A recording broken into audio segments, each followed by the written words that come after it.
Welcome to Wilson Preschool. We are a nature-based preschool, which means that kids spend at least half of the day outside. Oftentimes when I talk to people about the school, I say we're giving them child back. We often refer to ourselves as guardians of childhood, right? Like, think about all your amazing experiences when you were a kid. Many of the things that made you who you are today are because of the experiences you had outside with your friends in nature. So that's what we try to give our kids here. We are strongly aligned, because we're part of San Antonio Zoo, we are strongly aligned with their mission to secure a future for wildlife. So a lot of what we do in early childhood for environmental education is just connecting them with nature. If kids go outside and they're spending a lot of times interacting with the natural world, they'll naturally grow up to love, engage with, act for, and protect animals in the places they live. So that's kind of the philosophy here at the Zoo School. Also, we have three main kind of pillars that we foster. One is compassion, which going to the zoo every day really develops in the kids. There's something, at this age they're very egocentric. So there's something about removing yourself from a lesson with the animals that builds that compassion. Also, innovation, right? This is the first generation. We have no idea what their workforce is going to look like, but we do know that they need to be innovative and be able to communicate. And so we do that and develop that through the use of playing with loose parts outside. So we don't have traditional playground equipment. We have lots of natural materials that can transform with your imagination. And the last one is resiliency. So our kids need to grow up and be resilient. They need to look at obstacles and challenges and know that within them they have what it takes to overcome. So we foster that as well. So that's a little bit about our school. So I've been in education in San Antonio for 20 years. I graduated from UTSA in 2000. And so I have kind of worked all over the city, and I'm a current student right now at UIW. And what I've learned through schooling and through experience is that true learning, whether you're a child or an adult, involves three things: the head, the heart, and the hands. And that's very traditional. There's a lot of theories about that, but all of them kind of revolve around that. To truly learn something, I want you to kind of think of the latest thing you've learned. It probably involves those three things: the head, the heart, and the hands. So I'm thinking, if you have been meaning to learn how to change a tire, right? You think, someday I'm going to learn how to do that. Eventually you're like, I need to, it's in you. I'm so frustrated, I need to learn how to do this, right? And so you watch the YouTube videos, you get a friend to help you, and then you do it. And by doing it, you've completed that learning cycle, right? So that kind of through my experience, that has been what I noticed. So in nature, the same thing: the head, the heart, and the hands. And when I heard the word wonder, I thought it was a perfect fit, because I feel like being in education for 20 years and then coming to this school, literally my first day, they brought me to this building and they said, "Here you go. We're a zoo. We don't know this world. What are you gonna do?" And I thought, 20 years of wonder. I was like, I wonder if we could do this in schools. I wonder if we could do that this school here. So I thought it was perfect. Also, we foster that in our kids. Very traditional education settings are of the teacher who stores the knowledge and kind of fills the bucket of the kids, right? That's kind of the pedagogy philosophy. But here, we value what the kids come with. We want them to know that learning starts with them and happens everywhere. And that the act of wondering is kind of missing in our schools nowadays. And so it's so important to me to bring that back, for kids to see every day as an adventure, to see those possibilities, to know that, for example, I always tell my staff, if you go to the zoo and you say something like, I hear a kid say something like, "I wonder why that animal's ears are so big." Don't tell them. Ask them, "What do you think they're saying?" And value what they say. They may say because it helps them fly and it's a giraffe or something, and you think, okay, but value that. Maybe it is. Those ears would make good flying, value that. We want to foster that wonder, because if you can imagine going into your workplace or your family and every idea or crazy thought you throw out is like, "Oh, no, that's not it." You would begin to kind of shut that part down. We don't want to do that. Our kids are the future entrepreneurs, the future innovative people, and so we want to foster that sense of wonder. And in nature-based education, a lot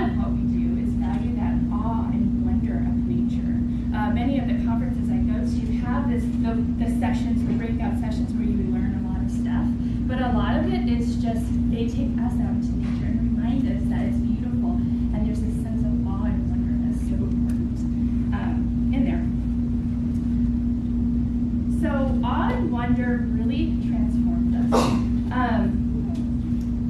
When I explain awe and wonder, I remind people it's the times when you say things like, man, it took my breath away. Last week I heard somebody refer to it as an arrow to the heart. Because it's the things you see, experience, that make you go, that's awe and wonder. So that's really important in our setting, but I think for all of us, it changes us, if it's for a minute or for a lifetime. So if you can think of like the last time you're like, man, I mean, it happened to me this morning when I was downstairs and I saw that newborn baby down there. I just thought, oh, life is precious, you know, life is so beautiful. And if you think about that, just, you know, when was the last time you really had your breath taken away? That moment, like I said, transforming for that minute, like, wow, it's pretty amazing. Or, most recently, we have a big campaign for no plastic straws at the zoo. It might impact you, a story and experience impacts you to the level where you're like, that's it.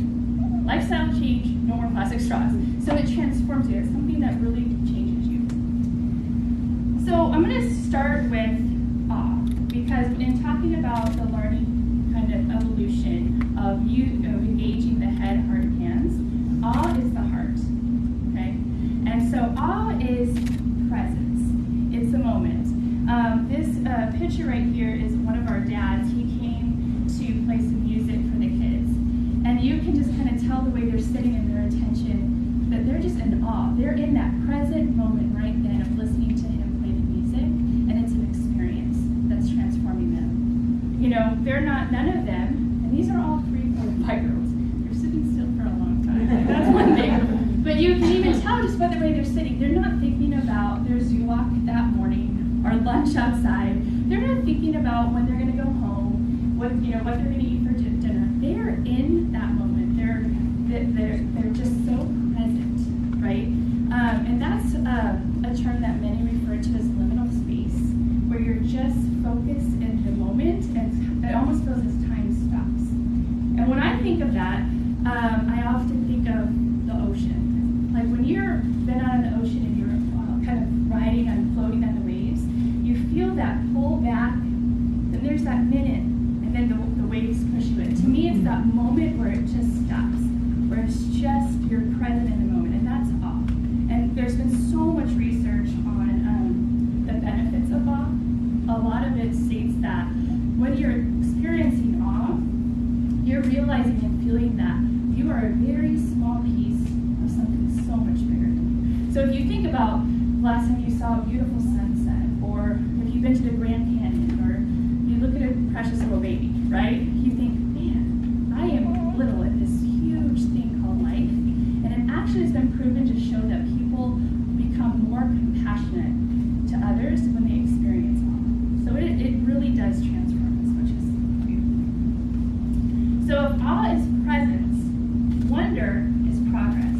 Wonder is something that takes that awe, gets us thinking, and then moves us forward, right? Because awe is kind of that experience you have with yourself. Wonder is progress.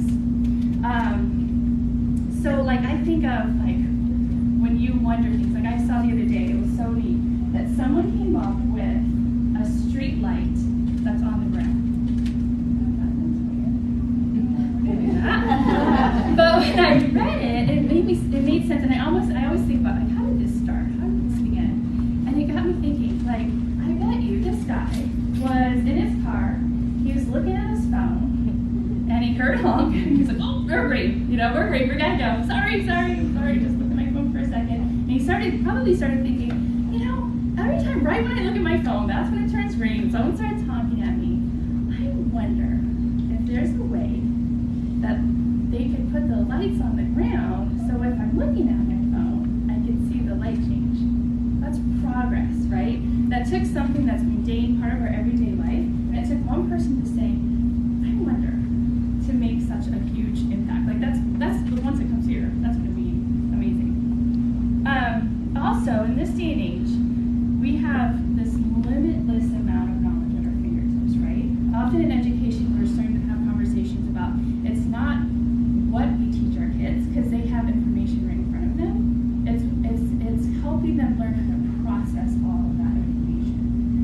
we say that people kind of thirst for knowledge, right? But I don't think anymore that we can thirst for knowledge, because knowledge is like in this thing, right? Everything we need to know is in here. What we should thirst for is wonder. That's the progress. That's what's made. I'll give some examples of this. So, do we thirst for wonder in our everyday lives? I mean, we're overwhelmed with work and kids and family and life, but I think we do. My family, just an example. I love to go for walks. I like to walk in the morning, at night. It's just getting out in nature is just, to me, just such a relief. But having two little boys, when I say, hey, who wants to go for a walk? They're like, it's just silence. So I discovered that if I tell them, hey, who wants to go on a treasure hunt? They're like, and we're doing this same thing. We're literally walking around the block, but to them, there's just this piece of wonder, like this mystery, right? Like even as we're walking out, they're thinking and saying, like, I wonder what I'm going to find. I wonder how many treasures I'm going to find. We're just advancing and progressing that experience. Okay. Another thing that we do in our house on Sundays, Saturdays, the day you get everything kind of you need to get done. But Sundays are your kind of outings, family fun. And so, having 3 kids, oftentimes we can't agree on that. I have a 3-year-old, a 7-year-old, and an 18-year-old. So to get them to agree on where we're going, I mean, the days are done. So what we do now is we have what we call trust trips. And so I pick a place, and usually it's nothing extraordinary. It's a park, a restaurant, or something. But it's called a trust trip. And what we do for the boys is we blindfold them and we take them somewhere that's a mystery. And the whole time we're going, they're like, I wonder if we're going to the park that has this. I wonder if we're going to... And it's just getting them to think, and it's just taking that experience of a weekend outing to just another level. It's progressing it, and they just love it. One time experience, so if you have kids and you want to try this, my daughter wanted to go with us. She's the 18-year-old.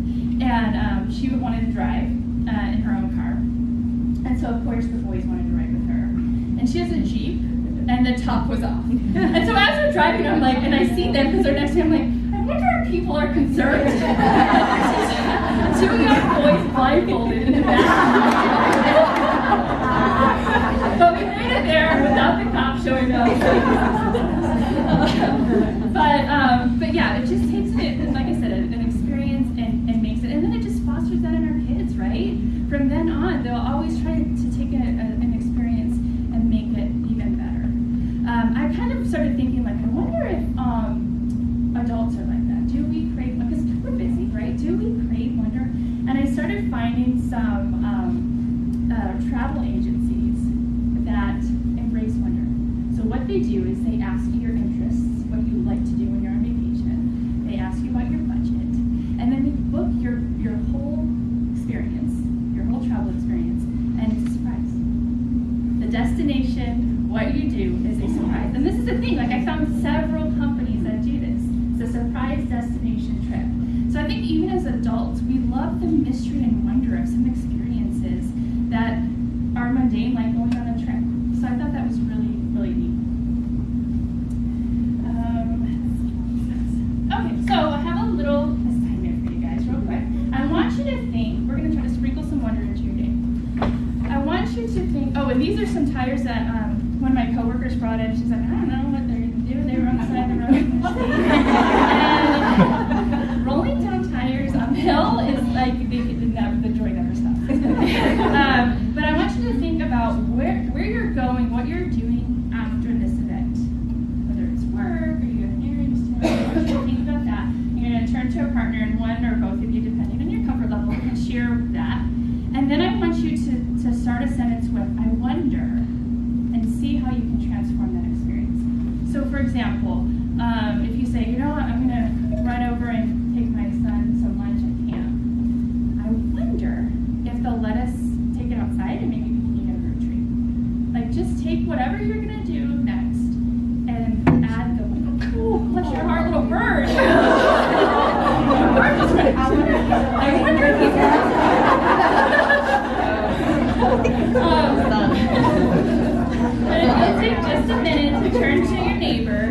and talk about your next plan and add some wonder.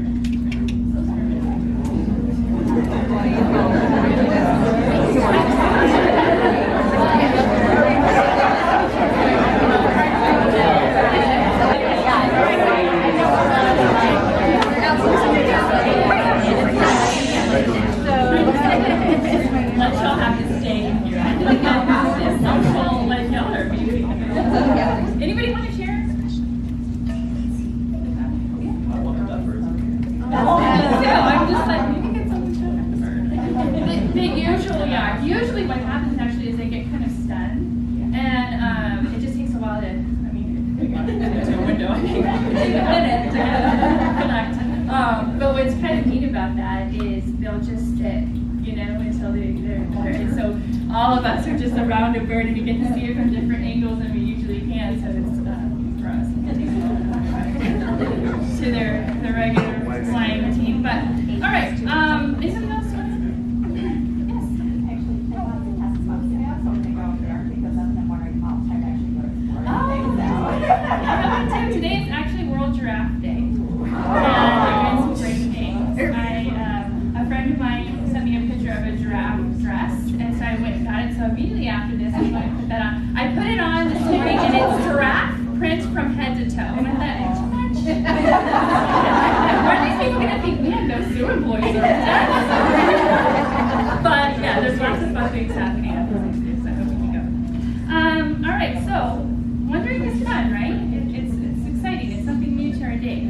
So why not wonder all the time? Why don't we just spend our days just thinking and wondering? Well, what I think is, to me, there are some questions that need to be, or answers that need to be earned, right? If we knew them, if we wondered and we came to this, like I said, it moves us forward, it progresses us, it wouldn't have the value as much as experience would. For example, thinking about questions like, I wonder what the meaning of life is.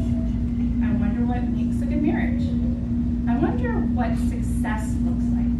If the day you got married or the day you graduated from college, if someone told you those answers, it wouldn't be as meaningful, right? Or if you said, this week I'm going to figure out the meaning of life. Like I'm wondering about it so much, I'm thinking I'm going to do it. It wouldn't mean as much as if you just kind of looped that into your life through your experiences as you grow. So some answers just they need to be earned.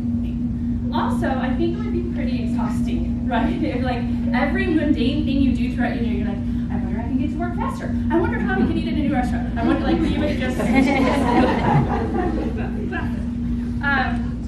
Which kind of leads me to my next point, because some of you may be thinking, as I often do, because I am definitely someone who my brain never stops working, is you might be saying like, that's Amanda, that's my problem. Like I'm stuck up here, right? Like all I'm doing is thinking and wondering, like how can I do this and how can I do this better and more efficient and how can I spend more time with my kids and spend more time doing what I love, and that's my problem. I'm thinking all the time. Well, it's about balance.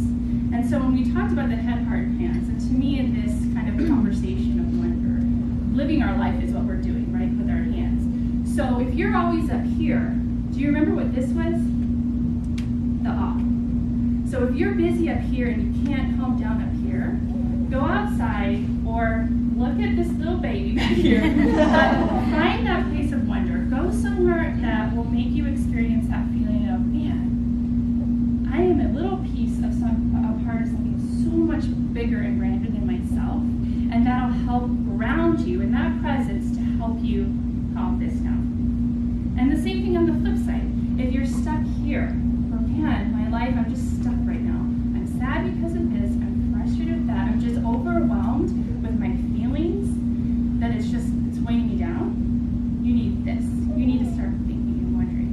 I wonder if I reach out to an old boss and talk about what issues I'm having, maybe they can help me out. Maybe if I surprise my wife with a dinner date spontaneously, maybe that'll help things out. If you're way down in here, then spend time here. It's a balance. That's what I really think. So just out of curiosity, because I didn't realize I came up with the question of what's the opposite of wonder, and then when I got here, she's like, here's your name tag. I'm like, oh wait, I've got to think about what's the opposite of wonder. So I was just curious, what are some things that you guys put on your name tags? I put stagnant. That's nice. Oh, really? Boredom. Boredom? Weariness. Fear. Busyness? What was that, Becca? Fear. Fear. Yes. So I'm always, like I said, encouraging my staff to embrace the kids, family, friends, and I know in our busy life it's like I said, it can be exhausting. But when you hear these words of boredom, complacency, fear, I don't think that's where you want to live, right? So I just encourage you as you move forward, just to embrace that balance of awe and wonder in your life. Thank you.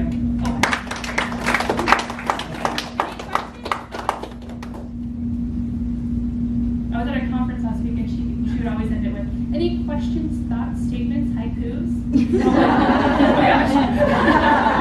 Take another level. Yes. One of the things that really struck home with me about what you said earlier when the children were listening to the musician is that we as adults could learn a lot more about being present and, because we do wonder, that other wonder up here is just being right there present in the moment and not worrying about all the other baggage that's out there. That's exactly right. And I heard someone once talk about that kids have pressure valves. And so when they are kind of stuck in their emotions, they have ways to release that pressure, right? They'll run. Some kids just run it out. Maybe they'll scream. My favorite thing when I'm sitting in my office is when I hear kids just scream, that feeling of filling your lungs with air and letting it out. Kids have pressure valves that what they can do to relieve those emotions. And then I was thinking about, like, as adults, we don't have time for that stuff, right? We're like, going around would feel so good. We're just kind of, I gotta get here, or I gotta do this.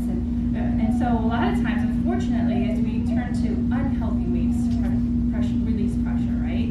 We go for a drink, or we go get online, or so just to me, it's such a reminder too with the kids is to see how they release that pressure in such healthy, fun ways is so important to remember. And exactly the same with the presence.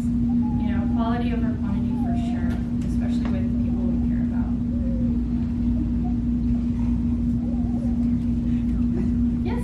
So, how do you, when kids kind of end up with like complacency or fear or there's stagnant feelings that are the opposite of wonder, how do you guys or you kind of turn that into Thankfully, wonder? we don't see it too much in kids. More and more we're starting to, and a lot of times when we notice that, the first thing we notice is the kid feels very anxious. And so to get them, we just focus on getting them comfortable. We're really big on kind of embracing the kids for where they are and who they are, and just seeing them as that individual. And just a lot of modeling, I always tell the staff, like, think out loud. Because a lot of times what we do is, especially when you get like a bunch of kids, you're like, all right, this is what we're gonna do. And then they're like, oh, they know. But I always tell them, like, gosh, okay, all right, we have, it's pouring outside. We did that already. Everyone change your clothes. We're not going to the zoo today. Let's see, what we could do. And just model